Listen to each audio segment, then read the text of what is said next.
Hey, what is up guys? Welcome back to TheZozsomes. My name is TheZozsomes34, and today we're looking at the XF5U Vought Flying Flapjack.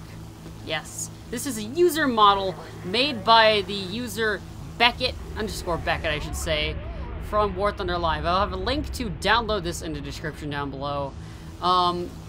If you don't know how, look it up. Like, if you don't know how to install this, look it up. There's a whole bunch of tutorials. It's not even that hard. You can probably get someone to tell you on War Thunder Live. You'll be fine. So, I'm going to speak a bit about said aircraft that we are flying. Now, this was made by _Beckett with help from Baron Von Games. You all know him. He's the biggest War Thunder YouTuber who really plays War Thunder a lot. And I used to like him, but I don't really like him anymore. However, let's just talk about the aircraft.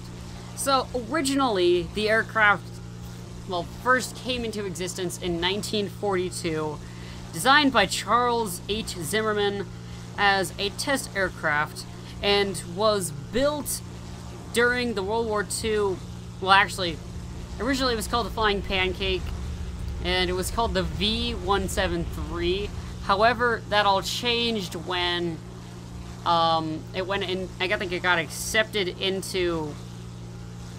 I don't know. This is not very clear why it changed names and turned into the Flying Flapjack, but I'm just gonna read this straight off of Wikipedia. So, yeah. First flight was in 1942, and it was retired on the 15th of March in 1947. So, the Vought V173 Flying Pancake was designed by Charles H. Zimmerman, was an American experimental test aircraft built as part of the Vought XF5U Flying Flapjack World War II United States Navy fighter program.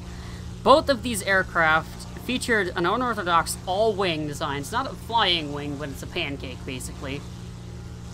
And it consisted of a somewhat flat, somewhat disc-shaped body, hence the name, serving as the lift service. Now, two piston engines, which I can actually show you in-game, powered this and drove propellers, as you can see, on the leading edge of said wing. Now, this aircraft is really special in design because it is the only aircraft that has ever been modeled in the game that has these weird little fans, but also has, like, an engine back here and these little drive wheels pushing here. The only other real aircraft that kind of has this in the game is a P-63, which has not even a curved drive shaft. It has a drive shaft going from an engine back in the rear to a propeller at the front. So it's not even that special. However, this aircraft definitely is a very particular one. Now, here in game, the aircraft loses a lot of speed in a turn, and I mean a lot of speed in a turn. I mean, just one full turn will get you down from 500 kph to just over 200. I mean, just under 300, sorry. And, well, that's really the only downside. Now, this aircraft is quite maneuverable, as you just saw me doing a turn. And, well, if you go into a straight line, this thing accelerates like a monster. If you add this thing to War Thunder, guys, should, as like a Tier 4 premium, maybe not 6.0. Actually, it could fight at 6.0. Probably wouldn't be that fair, though. I'd say somewhere maybe in the 5.0 range, judging by the fact that it is armed with 4 20mm A&M3 cannons. That sounds amazing, by the way, because A&M3s, and they're actually pretty accurate for A&M3s. But yeah, I would add it because, well, it existed, and it actually went through a lot of development.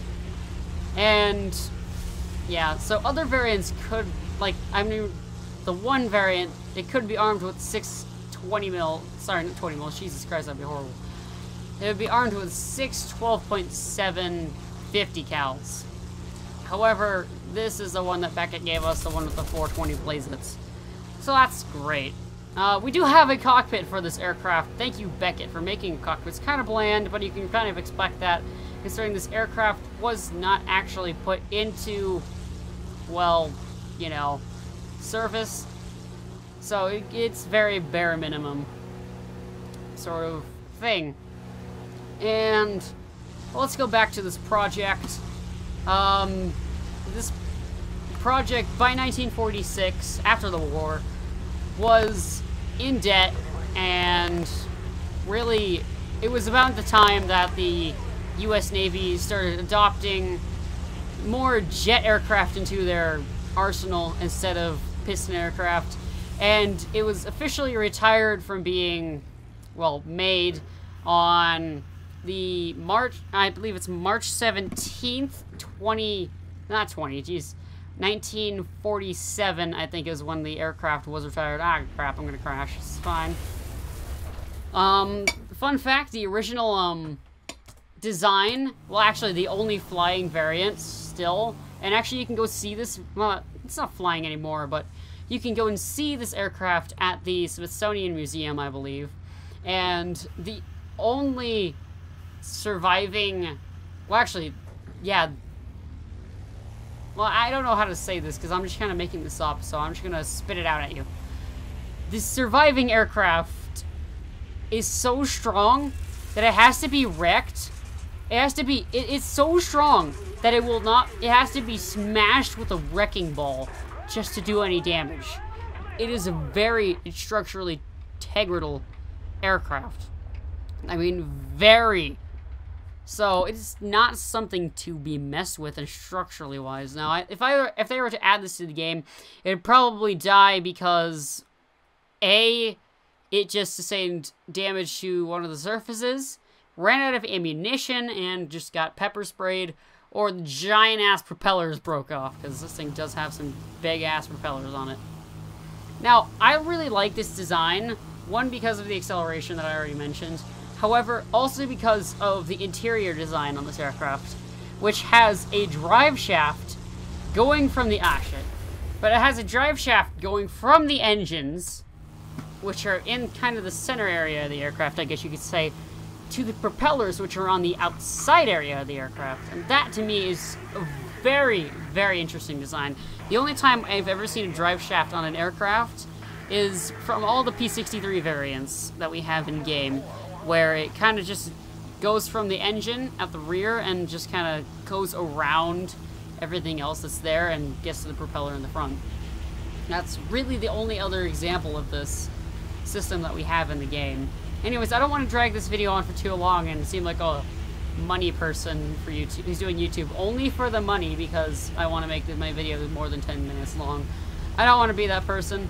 So I'm going to end this video here. You guys can look up a whole bunch of stuff. Once again, link to download this will be in the description below. And yeah, all credits go to _Beckett for making this wonderful model. Hopefully Gaijin will recognize this and maybe add it to the game as a premium.